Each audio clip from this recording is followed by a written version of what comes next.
Dans ce troisième épisode, on va se concentrer sur pourquoi Dieu permet les épreuves ainsi que l'influence de Satan dans ce livre-là et de nos jours. La deuxième partie de cette thématique sortira dans l'épisode numéro 4 dimanche prochain et elle portera sur l'erreur de Job et sur Dieu lui-même. Pour vous présenter la situation, du coup, nous avons Job, un homme très fortuné qui a beaucoup de bétail, qui a 7 fils et 3 filles, énormément de serviteurs, etc., etc., qui vit des jours heureux, qui est un homme intègre aux yeux de Dieu. Tout va bien dans le meilleur des mondes, sauf que un jour, verset 7, l'Éternel dit à Satan, « D'où viens-tu » Satan répondit à l'Éternel, « De parcourir la terre et de m'y promener. » L'Éternel dit à Satan, « As-tu remarqué mon serviteur Job? Il n'y a personne comme lui sur la terre. C'est un homme intègre et droit. Il craint Dieu et se détourne du mal. » Satan répondit à l'Éternel, « Est-ce de façon désintéressée que Job craint Dieu? Ne l'as-tu pas entouré de ta protection, lui, sa famille et tout ce qui lui appartient? Tu as béni le travail de ses mains, et ses troupeaux couvrent le pays. Mais porte donc la main contre lui, touche à tout ce qui lui appartient, et je suis sûr qu'il te maudira en face. » L'Éternel dit à Satan, « Voici tout ce qui lui appartient, je te le livre. Seulement ne porte pas la main sur lui. » Satan se retira alors de la présence de l'Éternel. Je vous le lis en anglais. So verse 7. And the Lord said to Satan, From where do you come? So Satan answered the Lord and said, From going to and fro on the earth, and from walking back and forth on it. Then the Lord said to Satan, Have you considered my servant Job, that there is none like him on the earth, a blameless and upright man, one who fears God and shuns evil? So Satan answered the Lord and said, Does Job fear God for nothing? Have you not made a hedge around him, around his household, and around all that he has on every side? You have blessed the work of his hand, and his possession have increased in the land. But now stretch out your hand and touch all that he has, and he will surely curse you to your face. And the Lord said to Satan, Behold, all that he has is in your power. Only do not lay a hand on his person. So Satan went out from the presence of the Lord. Petit point vocabulaire. De parcourir la terre et de m'y promener. La traduction en anglais qu'ils ont trouvée sur la NKJV, je ne sais pas si je vous avais dit, mais du coup ma version anglaise c'est la NKJV. From going to and fro on the earth, and from walking back and forth on it. So going to, c'est d'aller, and fro the earth, venir. Et and from walking back and forth c'est tac, tac, tac, tac, aller, venu, tac, tac, tac. Voilà, se promener, bon. Blameless, alors, là c'est un peu tricky parce que blameless, ça veut dire qui est sans tâche, qui est irréprochable, voilà, qu'on ne peut pas blâmer. Et blameless, ils le traduisent en français par intègre. To have integrity and being blameless is different, at least to me, because you can have integrity and not being blameless, you know. On peut avoir de l'intégrité et ne pas être irréprochable, tout simplement parce qu'on est humain et que nous autres humains, nous sommes pécheurs. Il y a beaucoup de choses qu'on ne peut pas faire sans Jésus, voilà. C'est pour ça que moi, personnellement, je ne pourrais pas faire 100% confiance en un homme avec un grand H, justement parce qu'on est tellement faillible et la chair est tellement faible que la seule personne à qui je peux me raccrocher véritablement sans problème, c'est Dieu. Même si la plupart du temps, la vie chrétienne fait que on est un peu secoué dans tous les sens. Être chrétien, c'est vraiment un acte de foi, vraiment. Sans Dieu, c'est la cata. Upright man, upright, c'est droit, être droit. Upright, c'est who fears God, qui craint Dieu, and shuns evil. Shun, Ils le traduisent par se détourner. Evil, c'est le mal. J'allais dire maléfique, mais non, c'est plus malveillant. Tout ce qui nuit à autrui, sincèrement. Est-ce de façon désintéressée que Job craint Dieu? Et en anglais, je reviens dessus parce qu'il y a des mots qui sont importants. You have not made a hedge around him. Alors, hedge, à proprement parler, je vais vous le mettre là parce que je n'ai pas la définition exacte. Mais ils ont traduit ça par est-ce que tu ne l'as pas béni? Est-ce que tu ne l'as pas entouré de ta protection? Oui, béni en gros. Lui et sa famille, around him, around his household. Household, c'est le foyer en fait, toutes les personnes d'un même foyer. Maintenant, stretch out your hand, étends donc ta main, étirée, and touch all he has, he will surely curse you to your face. Il te maudira. Curse, c'est le fait de maudire, la malédiction, la magie, la sorcellerie. Quand tu maudis quelqu'un, tu lui jettes littéralement un sort. Et je m'arrête là-dessus pour faire un petit parallèle. Je pense que ça pourrait en intéresser certains si vous n'êtes pas au courant. Les Français. En anglais, vous avez to curse someone, maudire quelqu'un, et to cuss someone. Et cuss, c'est insulter en fait. Donc entre cuss et curse, c'est la même chose que si tu l'insultais, mais c'est au-delà, c'est le cran au-dessus de l'insulte en gros. Je désire réellement que cette personne-là, il lui arrive du mal. Et c'est pour ça que en tant que chrétien, on est amené à faire attention du coup à la façon dont on parle aux gens parce que la vie et la mort sont dans la langue. Je paraphrase beaucoup, je suis désolée, mais le fait de dire certaines choses, même pour nous ça peut paraître anodin, mais ça peut être dévastateur. Quand vous voyez les choses comme le harcèlement en ligne, des gens qui font juste des remarques comme ça, pour eux c'est rien parce que ils ont pas énormément d'empathie derrière, mais ça peut détruire une personne réellement. Et tout ce qu'on peut dire, même si en soi c'est pas comme si on allait agresser physiquement quelqu'un, il y a des mots, il y a des tons qui peuvent couper autant que si on te frappait la figure en fait. Il y a beaucoup de choses que les gens disent aux autres dans le but de leur faire mal, ou même parfois pas du tout, mais comme ils connaissent pas assez la personne, et ben cette personne-là peut être véritablement blessée, même des années après avoir reçu cette remarque. Quand j'étais en maternelle, j'étais un enfant très souriant, très solaire, mais ça n'a pas duré. Très vite, j'ai été attaquée dans mon identité, dans mon apparence, par les autres enfants. Alors, je sais qu'ils ne pensaient pas du tout à mal, mais vous savez, les enfants, c'est comme des éponges. C'est-à-dire que quand on leur dit quelque chose, ils absorbent vraiment beaucoup comment est-ce que les gens l'ont dit et tout ce qui est en rapport avec la remarque. C'est pour ça qu'il faut vraiment faire attention à ce qu'on dit et prendre le temps d'expliquer aux enfants, surtout pourquoi est-ce qu'on dit certaines choses et pourquoi est-ce qu'on ne doit pas dire certaines choses. Avant que vous attrapiez ma veste, j'ai 2 enfants.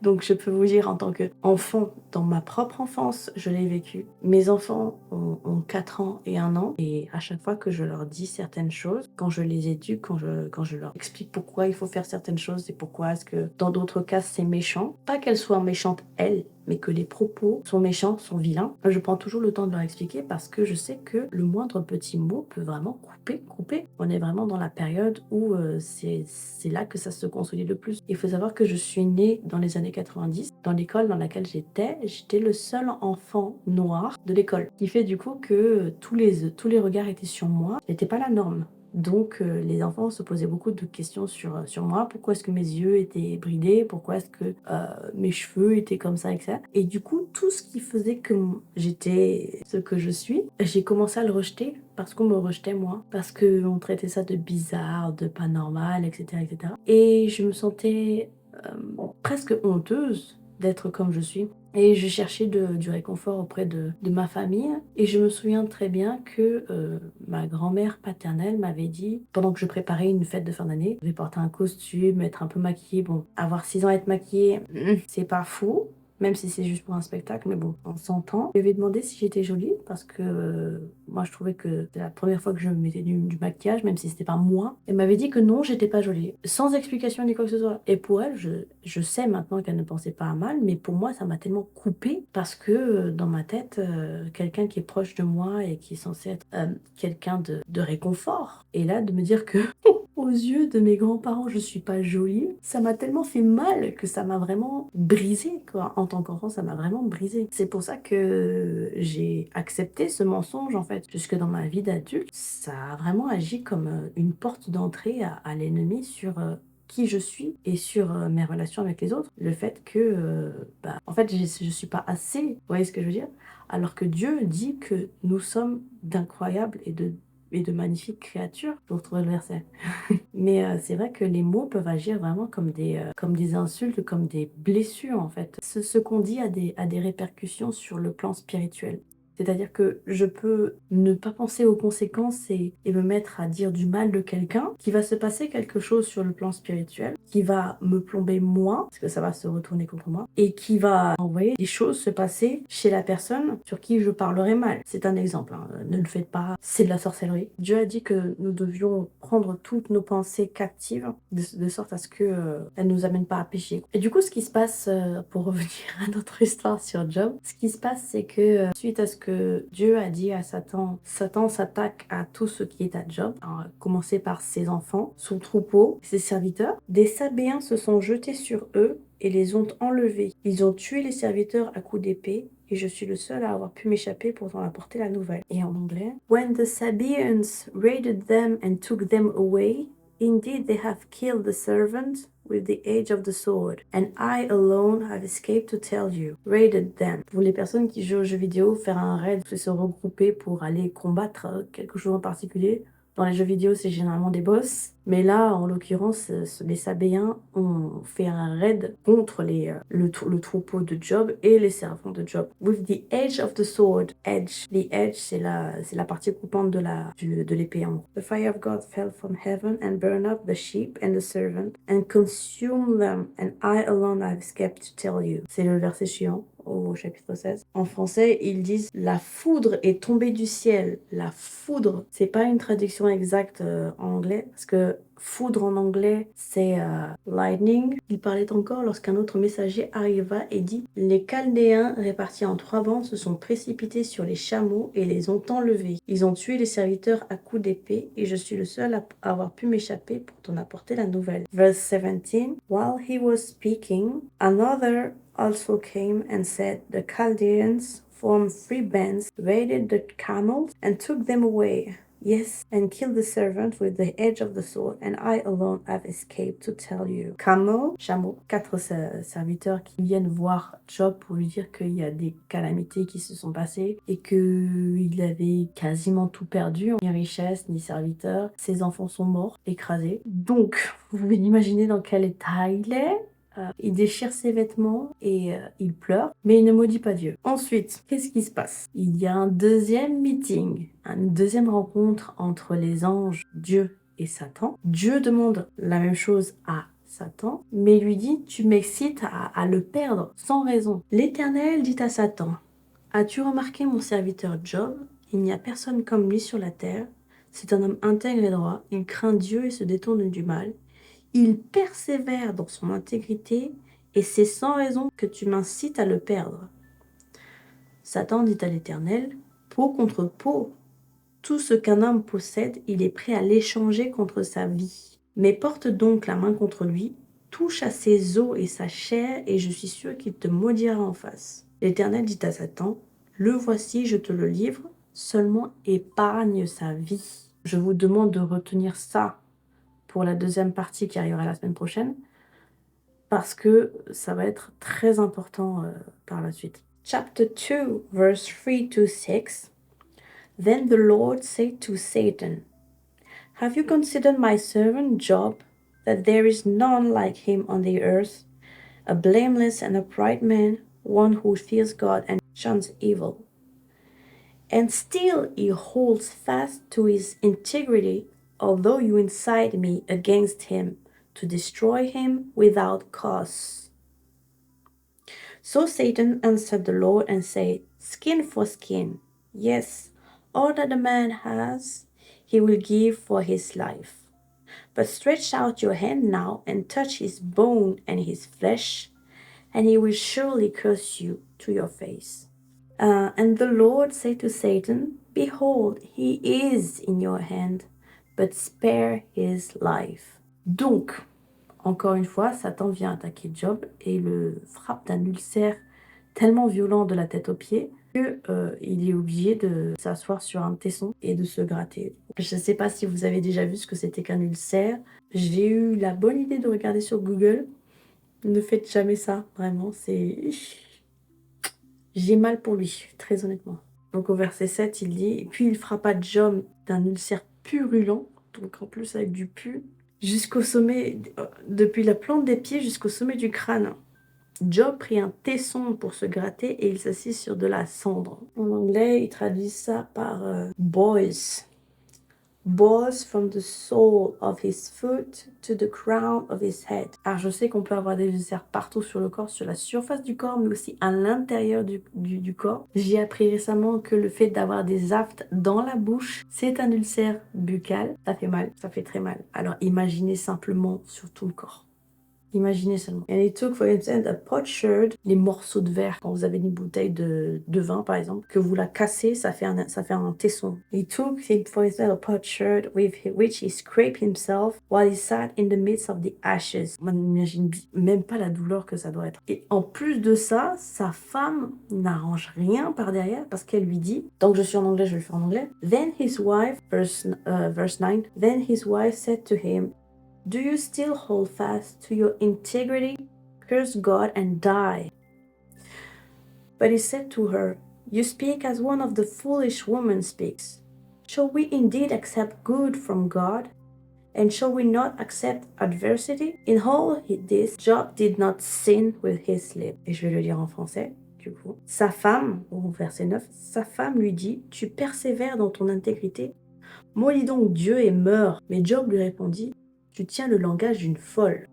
Nous acceptons le bien de la part de Dieu et nous n'accepterions pas aussi le mal. Dans tout cela, Job ne pécha pas par ses lèvres. Curse God and die. Je ne sais pas si vous vous rendez compte. Là, on montre clairement dans la guerre spirituelle. C'est dans le Nouveau Testament qu'on parle du fait que Satan se balade comme un lion à la recherche de qui il pourra dévorer. Donc Job n'aurait pas pu être prévenu. Il n'avait pas conscience de Satan, à proprement parler. On peut s'estimer chanceux, nous, à l'heure actuelle, parce que nous avons la Bible, et que même si c'est un livre qui est très concentré, très dense en informations, en enseignements, la Bible ne révèle pas tout d'un coup. La première fois que j'ai lu la Bible, j'ai commencé par le Pentateuque, les 5 premiers livres de Moïse, puis ensuite j'ai viré directement sur le Nouveau Testament, et ensuite j'ai fait toute la Bible, une première fois l'année dernière. Et là, comme je l'avais dit dans le premier épisode, je suis en train de la faire en 6 mois. Et donc, c'est ma deuxième lecture intégrale de la Bible, là de suite. Donc là, le livre de Job, c'est là où j'en suis. C'est pour ça qu'il y a cet épisode-là. Toujours est-il que nous,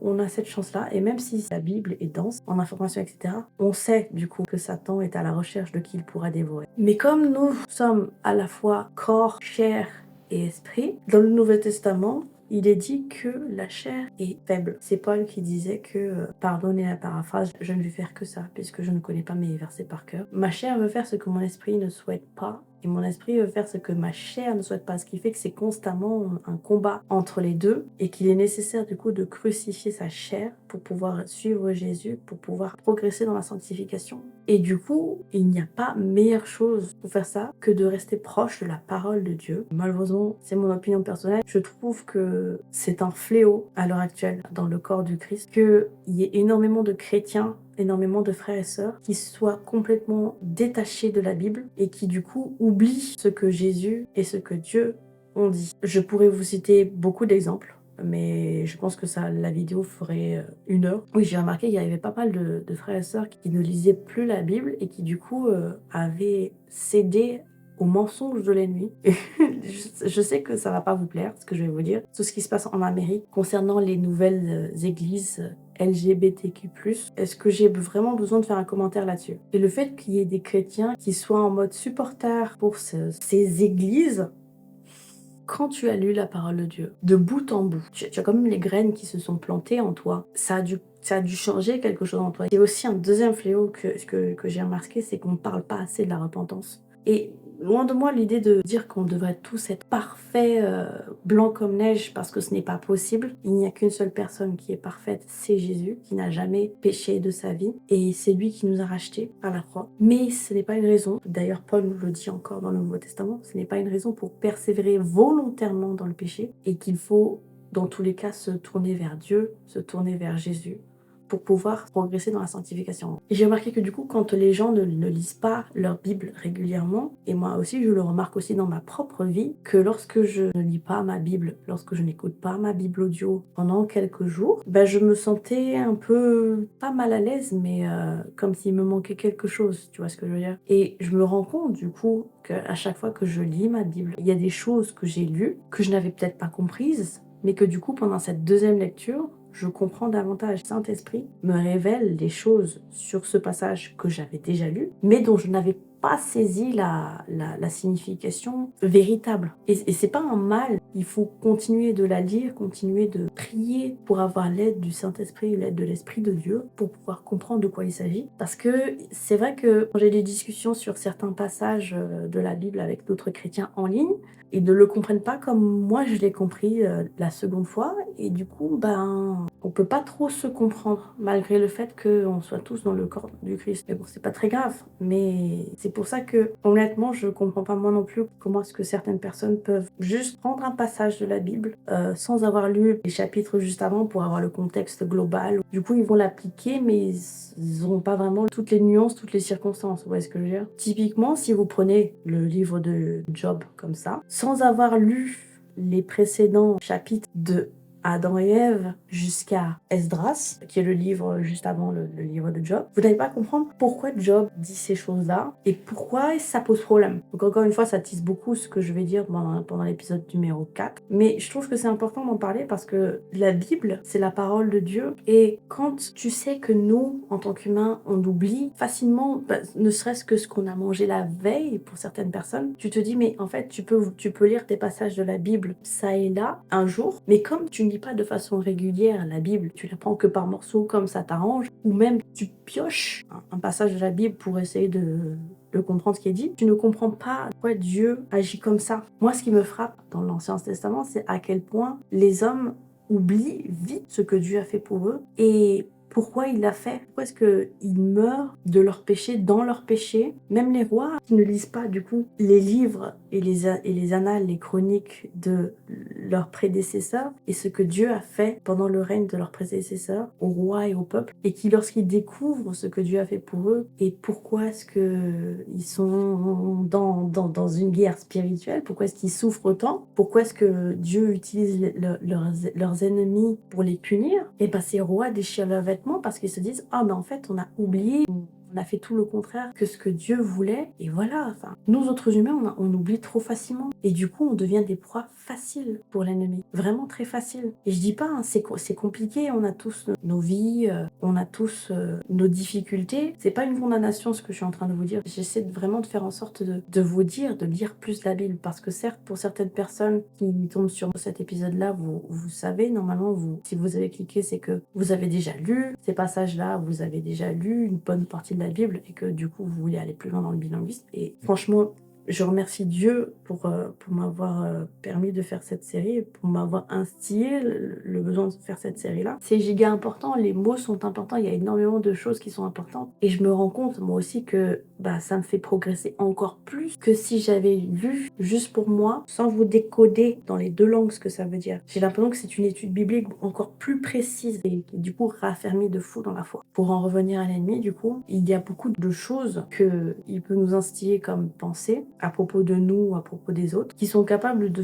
tout faire voler en éclats, ne serait-ce que là, dans le passage qu'on a vu avec la femme de Job et Job. Comment tu peux te dire, ta femme ou ton mari, croyant du coup, souhaite que tu maudisses Dieu et que tu meurs. Maudis donc Dieu et meurs. Et en anglais, elle dit curse God and die. Comment on meurt? Est-ce que c'est dans le sens maudis Dieu et il te tuera immédiatement et tes souffrances seront terminées? Ou est-ce que c'est en mode maudis Dieu et suicide-toi? Tu vois ce que je veux dire? Dans tous les cas, c'est grave. même si il est dans une souffrance extrême, rien ne peut justifier le fait que tu maudisses ton créateur, surtout quand tu connais ce qu'il a fait pour toi et ton peuple dans le passé. Donc en fait, elle le pousse au blasphème. Comment un être humain qui est censé t'aimer peut te pousser à faire ça s'il n'est pas influencé par Satan lui-même? Parce qu'on le rappelle, l'ennemi est venu pour tuer, détruire et voler. C'est tout. Donc qu'est-ce qu'on voit de nos jours? Des relations, enfin des mariages qui finissent en divorce. Donc qu'est-ce qui se passe pendant les divorces en règle générale? La famille est brisée, la paix est volée et la confiance en l'autre, généralement, n'existe plus. Donc tuer, est-ce que c'est pas une œuvre du diable? Je vous le demande sincèrement. Et c'est un exemple comme ça, hein, que lorsque on vient à Christ, on perd beaucoup de connaissances amicales, au travail, etc. Parce qu'on est en feu pour Dieu et que du coup on veut le partager avec le maximum de nos proches parce que ils nous aiment et qu'on a envie que eux aussi connaissent la joie dans laquelle on est, mais que du coup lorsque on professe ce qu'on éprouve pour Dieu, ce qu'on vit avec Dieu, ces amis, ces connaissances-là nous tournent le dos, voire nous invectivent ou nous renient complètement. Pourquoi? Parce que le monde spirituel existe. La guerre spirituelle, c'est tellement un concept abstrait pour les non-croyants que j'en parlais avec mon aumônier. On ne parle pas la même langue et je le dis pas dans le sens où on est supérieur, absolument pas, mais dans le sens où comme ils ne cherchent pas Dieu, comme ils ne sont pas assez curieux pour faire des recherches ou même oser demander à Dieu s'il existe. Moi je me souviens hein, quand je suis venue à Christ, j'étais athée. Je me considérais comme profondément athée et je me suis dit ma vie c'est pas que c'est de la D, mais comment est-ce qu'avec mes propres moyens, j'arriverais à sortir de ces choses-là parce qu'il y avait beaucoup de choses qui me plombaient. Et je me suis dit, bon, pour moi, il n'existe pas. C'est ce que je me disais à l'époque. Pour moi, il n'existe pas. Donc, qu'est-ce que j'aurais à perdre à poser une question? Au pire, il se passe rien et puis voilà, j'aurais juste perdu du temps. C'était vraiment mon état d'esprit. Juste avant de demander à Dieu, j'ai entendu parler de toi, mais je ne sais pas si tu existes. Et il y a telle et telle chose dans ma vie. On m'a dit que tu pouvais délivrer de ce genre de choses. Si tu existes et que tu es aussi puissant, aussi fort que tu l'es, délivre-moi de ces choses-là et je croirai en toi, je te suivrai. Il me semble que c'est ce que j'ai dit. Et je m'attendais à rien. Je m'attendais à rien du tout parce que pour moi, encore une fois, j'étais athée. Et à ce moment-là, j'ai senti... c'était limite surnaturel en fait. Ce qui s'est passé, c'était surnaturel. J'ai senti comme si quelque chose était soulevé, qui était retiré, comme quand on enlève un pull, mais des couches et des couches et des couches de choses que j'aurais même pas imaginé que je portais, mais qui étaient enlevées de moi, mais comme ça, mais d'un coup, et j'avais l'impression d'être délivrée littéralement de quelque chose que je portais, mais que je ne savais pas que je portais. Que je ne savais pas que c'était aussi lourd, aussi pesant. Et quand ces choses-là ont été retirées de moi, je me suis sentie légère, mais en même temps très fatiguée. C'est comme si on m'avait bousculée d'un coup, mais que j'étais hyper légère. Et ça m'avait fait un choc émotionnel en mode qu'est-ce qui vient de se passer? Et je me suis mise à pleurer, pleurer, parce que je me suis dit waouh, Dieu, c'est vraiment toi. Waouh, c'est comme si on m'avait fait vivre je sais pas combien de montagnes russes à la fois. C'est pas anodin comme chose. J'ai donné ma vie à Jésus. Je sais pas ce qu'il faut faire maintenant, mais tout ce que je sais, c'est que tu m'as délivrée. Je ne sens plus aucune attirance envers ces choses-là, je n'ai plus envie de les faire. Donc je reconnais que tu es Dieu. Je reconnais que j'avais tort et je sais pas comment faire, mais je vais te suivre. Et a commencé du coup mon cheminement dans le fait d'être chrétienne en fait.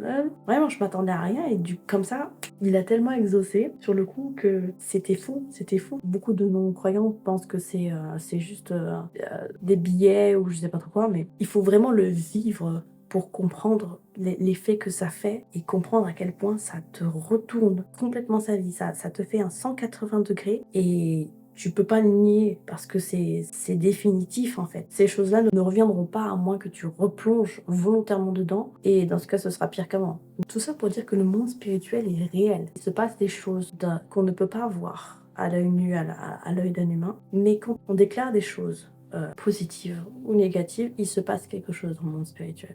On peut ouvrir des portes à l'ennemi ou les fermer. Et c'est pareil pour tout ce qui est les prières, tout ce que vous pouvez dire à Dieu. Ça peut soit aider l'ennemi à avoir plus de connaissances sur vous et sur la manière dont il faudrait vous attaquer, ou au contraire, il fuira devant vous parce que vous fuyez le péché, parce que vous restez ferme en Dieu et dans la parole de Jésus-Christ.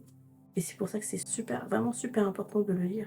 Et Job n'a pas eu cette chance-là d'avoir une Bible dans laquelle se référer. Je pensais pas que j'allais vous dire autant de choses. Honnêtement, je suis contente de ne pas voir ce qui se passe dans le monde spirituel. J'en ai déjà eu un aperçu quand j'étais plus jeune et avant de venir à Christ, au travers d'expériences avec des choses avec lesquelles je n'aurais pas voulu rentrer en contact, mais bon, peut-être une vidéo pour une prochaine fois. J'ai vu des choses, j'ai vu des personnes qui n'étaient pas là, que j'étais la seule à pouvoir voir, en gros. Et je dirais pas que ça m'a fait peur en soi, mais que ça m'a laissé un étrange sentiment de en fait je suis pas seule, en fait je suis surveillée, en gros, ou en fait je pensais qu'on prenait soin de moi, que c'était des anges gardiens, etc. En vrai, c'était plus ce que les gens ont tendance à assimiler comme des monitoring spirits, c'est-à-dire des agents de l'ennemi qui me surveillaient pour trouver des moyens de me tourmenter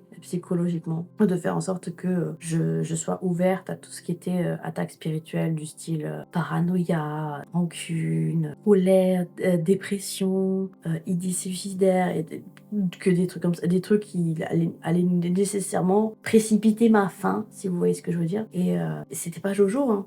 Rien. J'ai entendu des choses, même de la part de frères et sœurs chrétiens français, qui, lorsqu'ils les racontent, vous glacerez le sang. Parce que le fait d'imaginer avoir vu ce qu'ils ont vu, ce qu'ils ont expérimenté, c'est un truc de fou. C'est hyper flippant. T'as pas du tout envie de voir ça ou de le ressentir toi. En fait, s'il y a quoi que ce soit, j'ai surtout l'impression que les non-croyants ont peur de la vérité. Parce que quand on voit l'opposition sévère qu'ils ont quand on parle de Jésus et qu'on parle de notre propre expérience, de notre propre témoignage, c'est beaucoup de peur, beaucoup de moquerie. Et j'ai remarqué que c'était vraiment pointé envers les chrétiens et pas du tout envers les musulmans, les bouddhistes, les hindous, etc. C'est vraiment envers les chrétiens. Quand tu n'es pas chrétien et quand tu n'es pas proche de Dieu, c'est très facile pour un non-croyant de se faire manipuler sans son consentement et sans s'en apercevoir par l'ennemi. Vraiment. Ce que Job a vécu avec sa femme, là, dans ce cas spécifiquement, sur le fait de lui dire oui, maudit Dieu et meurs, peut-être pas dans cet extrême-là où on m'a souhaité de mourir, mais de pécher, oui, j'ai expérimenté. Et c'est aussi une des raisons pour lesquelles j'ai dû m'éloigner de... Je lance pas la pierre, j'étais pareil quand j'étais athée. Vraiment. Donc, c'est vraiment pas une condamnation, c'est vraiment pas une critique ni quoi que ce soit. Je comprends, je reprends. 3 amis de Job arrivent pour lui rendre visite parce qu'ils ont appris ce qui lui est arrivé. Et donc, il y a 3 personnes. Eliphaz de Théman, Bildad de Shuar et Tsophar de Naama. Est-ce que ce sont les mêmes mots en anglais? Now when Job's 3 friends, verse 11, heard all of this adversity that I have come upon him, each one came from his own place. Eliphaz from Temanite, Bildad the Shuhite. Do we really say Shuhite? Shuhite? Zophar the Namatite? I'm sorry if I'm butchering the names. But they had made an appointment together to come and mourn with him and to comfort him. Et c'est là que on rentre dans le vif du sujet. On repart sur le fait que Satan utilise beaucoup de personnes qui ne sont pas croyants, mais il peut aussi utiliser des croyants, hein, ne croyez pas. Hein. Ne croyez pas. La blague. Il peut aussi utiliser des croyants qui ne sont pas fermes dans leur foi envers Dieu, pour pas dire la vérité à 100%, mais des demi-vérités. Et là, je pense que la différence, elle se fait surtout dans le cœur et l'intention qu'il y a derrière. Ils ont attendu 7 jours avant que Job ne commence à ouvrir la bouche. Je ne vais pas vous lire ce que dit Job parce que c'est très long. Et pour vous résumer, il se plaint de sa situation, ce qu'on peut comprendre. Ça va faire très mal. Il est dit au chapitre 2, verset 12. Ils l'aperçurent de loin, mais ils ne le reconnurent pas. Ils se mirent alors à pleurer tout haut, déchirèrent leurs manteaux et jetèrent de la poussière en l'air au-dessus de leur tête. Et ensuite, le verset suivant. Et pendant 7 jours et 7 nuits, ils restèrent assis par terre à côté de lui, sans lui dire un mot. car il voyait à quel point sa douleur était grande. So, in English, verse 12 to 13, and when they raised their eyes from afar and did not recognize him, they lifted their voices and wept, and each one tore his robe and sprinkled dust on his head towards heaven. So they sat down with him on the ground 7 days and 7 nights, and no one spoke a word to him, for they saw that his grief was very great. Je vous passe la complainte au chapitre 3 de Job, qu'elle est très très longue, et on passe directement au chapitre 4, chapter 4, where his first friend Eliphaz is saying things to him, and it's gonna be interesting because that's when you see the influence of Satan over there. Donc, ce que je disais en anglais, c'est que dans le chapitre 4, on a Eliphaz qui parle à Job, et c'est là-dedans qu'on commence à voir l'influence de Satan sur les amis de Job. Là, c'est beaucoup plus illustré parce que, comme je vous ai dit, il y a l'intention, le fait de parler la vie sur quelqu'un plutôt que la mort, c'est quelque chose qui vient du cœur. Mais le cœur peut être influencé par ce qui se passe dans le monde spirituel. Et du coup, Eliphaz se moque de lui. Ça peut sembler invraisemblable, mais c'est vraiment ce qui se passe. Il se moque de lui en lui disant que il a toujours été là pour les autres et que là, maintenant que ça le concerne, voilà, t'es en PLS en gros. So for my English friend, Eliphaz just basically mocked him for his pain because he said that he was doing everything he could to help people, and now that he's the same sorry place, he's just desperate, so he's just mocking him. And we know that the spirit of mockery is from the enemy, truly. Ce qui est moqueur, ce qui est négatif en fait dans ce genre de situation-là, ça ne vient pas de Dieu. Du tout. Si l'on tente de dire un mot, le supporteras-tu? Mais comment serait-il possible de garder le silence? Tu as donné de nombreux avertissements, tu as fortifié les bras qui se baissaient, tes paroles ont relevé ceux qui trébuchaient, tu as affermi les genoux qui pliaient, et maintenant qu'il s'agit de toi, tu es abattu? Maintenant que tu es atteint, tu es bouleversé? Ta crainte de Dieu ne devrait-elle pas être ton soutien? Ton espérance n'est-ce pas l'intégrité de ta conduite? Cherche donc dans ton souvenir quel est l'innocent qui est mort. Où a-t-on vu disparaître les hommes droits? And in English, if one attempts a word with you, will you become weary? But who can withhold himself from speaking? Surely you have instructed many, and you have strengthened weak hands. Your words have upheld him who was stumbling, and you have straightened the feeble knees. But now it comes upon you, and you are weary. It touches you, and you are troubled. Is not your reverence your confidence, and the integrity of your ways your hope? Remember now, who ever perished being innocent? Or where were the upright ever cut off? Vous allez peut-être ne pas être d'accord avec moi, mais normalement, quand tu es ami avec quelqu'un et que tu le vois en peine comme ça, tu vas pas te moquer de lui sur sa condition.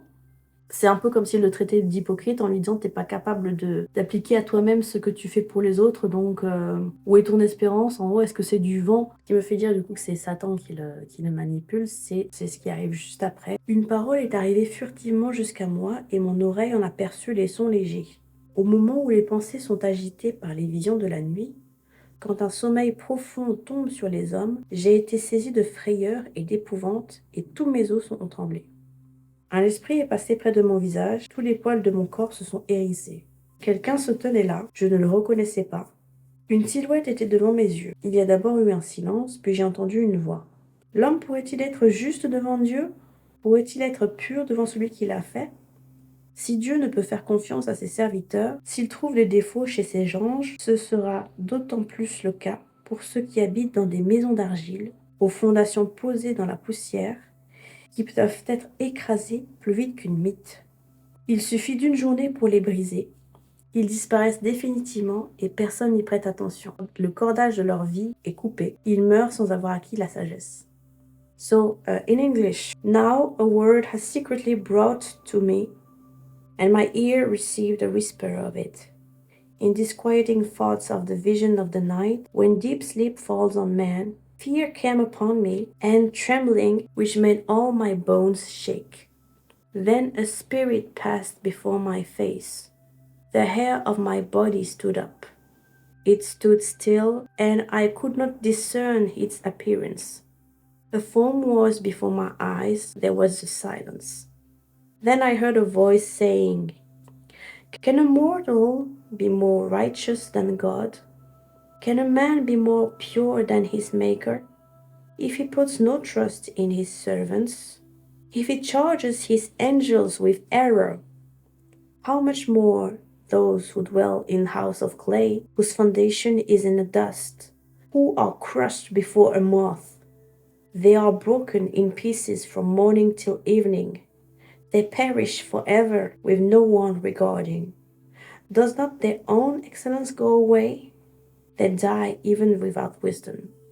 Maintenant que vous comprenez pourquoi est-ce que je dis que c'est l'influence de Satan. 2 Timothée 1-7. En effet, ce n'est pas un esprit de timidité que Dieu nous a donné, mais un esprit de force, d'amour et de sagesse. And in English, if you take the reason why I tell that this passage is the influence of Satan on the friends of Job, I'm going to give you the verse on 2 Timothy chapter 1 verse 7. For God has not given us a spirit of fear, but of power and of love and a sound mind. En français, il est écrit esprit de timidité. En anglais, c'est un esprit de peur. Donc Dieu ne nous a pas donné un esprit de timidité, un esprit de peur, mais de force, d'amour et de sagesse. Sound mind. Et du coup, dans ce passage que je vous ai lu à propos d'Éliphaz qui se moque délibérément de son ami Job, un esprit lui a parlé pendant la nuit pour lui dire, par des questions assez rhétoriques, le fait que l'homme n'était pas pur devant Dieu. L'esprit de Dieu n'est pas un esprit de confusion. C'est un esprit qui ne fait pas peur, alors que là, cet esprit-là lui a fait dresser les cheveux sur la tête. Une terreur, en fait. C'est pas de Dieu. La façon dont l'esprit parle du traitement de l'homme, c'est pas quelque chose de très positif, c'est pas quelque chose de dément, c'est pas quelque chose qu'on a pu entendre dans le comportement de Dieu dans le passé, maison d'argile au sens propre, mais aussi rappelons aussi que l'homme a été façonné à partir de la terre. Tu es poussière, tu retournes dans la poussière. Et qu'ils peuvent être écrasés plus vite qu'une mythe. Dans la Bible audio, il disait comme un vermisseau. Un vermisseau, une mythe. Moth, en anglais, c'est aussi une mythe. Mais bon, vermisseau, mythe, larve, c'est ce qu'ils ont en commun. Est-ce que Dieu nous voit vraiment comme les larves? Non, ça n'a jamais été dit avant. Donc, qui a une aussi faible estime des hommes que ça? Je vous laisse me répondre. Satan. Pourquoi je vous dis ça? Pourquoi est-ce que j'ai insisté sur le fait qu'il ait pu dire de vermisseau dans la version de la Bible audio ou bien mythe? C'est juste parce que Satan déteste les humains, en fait, parce qu'on est littéralement fait à l'image de Dieu. Son but, en fait, c'est juste de perdre l'humain le plus possible, que nos âmes ne reviennent pas à Dieu. Il a fait perdre Adam et Ève à Dieu, et il essaie de faire la même chose avec tout le reste de la création de Dieu. Comme je vous ai dit un petit peu plus tôt dans la vidéo, l'ennemi vient pour tuer, voler et détruire. Satan a tendance à beaucoup plus attaquer les personnes qui ont approuvé ses mensonges, sont beaucoup plus attaqués, beaucoup plus attachés, binded by Satan, by the chain of sin, of addiction. Les plaisirs de la chair, d'avoir pouvoir, le fait d'avoir de l'argent. Il y a un verset qui me vient en tête, c'est à quoi sert à l'homme de gagner le monde s'il doit perdre son âme, et que dans tous les cas, c'est encore plus fort pour les personnes qui sont destinées à faire de grandes choses pour le royaume de Dieu. Parce que je vais vous raconter une histoire personnelle. Pendant 5 ans, j'étais en on-off à l'université parce que j'avais pas trouvé ma voie. Je rappelle qu'à cette époque-là, j'étais athée. Donc tout ce qui était, quel était mon but dans la vie, qu'est-ce que je suis censée faire, etc. Je savais pas du tout. J'enviais beaucoup les personnes qui savaient déjà ce qu'elles voulaient faire et qui ne s'en étaient jamais détournées. Mais moi, mon vrai but dans la vie, j'arrivais pas à le trouver. Il y avait beaucoup de choses qui me plaisaient, mais que j'étais capable d'attraper, de ne jamais relâcher. J'avais pas. J'avais un rêve de petit enfant qui ne s'est jamais réalisé pour des raisons que je n'expliquerai pas. Mais c'est vrai que pendant mes errances à l'université, à la recherche d'un cursus qui collerait, j'ai fait des études anglophones, où j'avais mes cours qui étaient en anglais les 3/4 du temps. Et c'était la seule année universitaire où j'ai été le plus attaquée spirituellement dans ma vie. C'est-à-dire que c'était le seul cursus dans lequel j'ai duré plus longtemps que les anciens. C'est-à-dire que dans les anciennes années à la fac, je durais 1 mois à tout casser. Alors que dans les études anglophones, vraiment, j'ai duré jusqu'au partiel de décembre, avant de lâcher en janvier, parce que j'étais vraiment dans un état déplorable. C'était tellement intense que je pouvais même plus sortir de chez moi. Je ferai peut-être une vidéo si ça vous intéresse. Mais j'étais tellement attaquée là-dessus que Ça n'allait pas du tout. J'étais plus capable de sortir de chez moi. J'avais des idées noires. J'étais vraiment au plus bas de chez bas, quoi. Et c'était le seul cursus où, même si bah, j'ai pas eu mes partiels, hein, parce que j'étais pas non plus dans tous mes moyens, mais où j'ai fait mieux que les autres essais à l'université, dans d'autres cursus, quoi. Et le fait que Dieu m'ait dit en 2025 que j'allais enseigner les langues, bah, ça m'a surpris parce que bah, je me voyais pas retourner à l'école. Et puis ensuite que je suis très nulle pour expliquer les affaires, pour expliquer les choses aux gens, peu importe le sujet. Il y a une réplique de The Chosen qui me vient en tête. Je ne crois pas que ce soit biblique. Ça a retenu mon attention parce qu'il y a du vrai dedans, même si ça n'apparaît pas dans la Bible. Qu'en gros, Jésus fait des hommes, avec un grand H, ceux qui ne sont pas. Ce qui est vrai dans la mesure où quand tu viens à Christ et quand tu choisis de le suivre, tu es amené à changer ta manière de vivre, ta manière de penser, ta manière d'interagir avec le monde en gros. Parce que certes, tu viens à Christ comme tu es, mais tu lui permets de changer ton cœur, de changer tes désirs. Et c'est un processus qui met tout le reste de ta vie en gros. Et bien sûr, t'es pas parfait, tant que tu te raccroches à Jésus, tout ira bien. Continue à persévérer dans ta foi, persévérer dans ta lecture de la Bible, ta connaissance de Dieu, tout ira bien. Quand tu te confies en lui, quand tu pries, quand tu lui parles, tout ira bien. Et c'est le plus dur surtout quand t'es en plein spiritual warfare. Pour ça que j'ai envie de dire, c'est pas facile. La vie chrétienne, c'est pas facile. Et pour les athées, c'est beaucoup plus facile de nier que d'accepter d'avoir foi en quelqu'un que tu ne peux pas voir ni entendre au premier abord. C'est dans ces choses-là qu'on n'arrive pas trop à se comprendre entre athées et croyants, c'est qu'ils ne comprennent pas comment est-ce qu'on peut avoir cet état d'esprit du tout. Et c'est même pas un truc qu'on peut vraiment expliquer, c'est quelque chose qui se vit vraiment. Donc je pense qu'il y a beaucoup de peur de la part des athées ou des agnostiques. Enfin, pas vraiment les agnostiques, parce que au moins les agnostiques, ils cherchent un peu, alors que les athées, pas forcément. Mais je prie pour qu'un jour, le Seigneur vous trouve et qu'il sache faire parler votre cœur. Parce que autant il nous aime tous, c'est nous qui choisissons de nous rapprocher ou de partir de sa présence. Et même parfois de rester tellement occupé par les mondanités de la vie qu'on s'aperçoit même pas qu'en fait il a toujours été là, mais qu'il ne suffirait que d'une question en fait pour que tout puisse changer. Et je pense que cette question-là, il y a beaucoup d'athées qui ont peur de la poser réellement, parce que ça implique de renoncer à une vie d'autodestruction, quoi. Parce qu'il y a beaucoup d'habitudes qu'on a dans notre vie qui mènent à l'autodestruction et on s'en rend même pas compte, tellement c'est tellement le monde nous le vend autrement en fait. Donc c'est pour ça qu'il faut veiller à son cœur. Hein. Veiller à son cœur et rester ferme en Christ. C'est plus facile à dire qu'à faire, je vous l'accorde. Mais voilà, faut se rappeler qu'on ne lutte pas contre les personnes, mais vraiment contre les forces spirituelles, les principalités, les principautés, les princes des ténèbres. C'est complètement spirituel. Tout est spirituel, qu'on le veuille ou non. Donc après, vous me croyez pas. Hein. Mais même dans la bouche de vos amis, si vous faites suffisamment gaffe et que vous êtes ancré en Christ et que vous lisez fréquemment la Bible, vous pouvez le discerner facilement. Qui les anime à dire certaines choses ou pas. Et c'est pas dans le but, encore une fois, de se sentir supérieur ni quoi que ce soit. On est tous pécheurs. On a tous besoin de Jésus. Croyants comme non-croyants. Mais la différence, c'est le fait de vouloir le suivre, vraiment le suivre, malgré les difficultés. Donc je sais que ça fait très long, très très long. Je sais que le rush de cette vidéo fait plus de 2 heures. Dans cette partie-là, je suis pas allée très très loin dans le vocabulaire de Job, parce que vraiment, le livre de Job est très très très très long. La première fois que j'ai lu le livre de Job, il était costaud. Je comprenais pas trop de quoi il s'agissait. Et en le relisant une deuxième fois, je l'ai trouvé très pénible. Très très pénible. Pas le livre en soi, mais Job, le caractère de Job, l'attitude de Job dans ce livre-là est extrêmement pénible. Vraiment, je lisais, j'écoutais ce passage-là et j'étais en mode quand est-ce que c'est fini, quand est-ce que c'est fini. Mais oui, on va se pencher sur l'erreur de Job dans l'épisode de la semaine prochaine. Sinon, ça ferait beaucoup trop pour vous de digérer un épisode de je sais pas combien d'heures, je sais pas combien de minutes, parce que là, rien que cette première partie, même si on est pas allé très loin dans les chapitres, c'est déjà beaucoup à digérer. Donc je vais vous faire la fleur de pas tout vous donner d'un coup, quoi. Et on verra pour le reste pour la semaine prochaine. Dites-moi ce que vous avez pensé de cette première partie et si vous serez là la semaine prochaine. Que Dieu vous garde. Bye.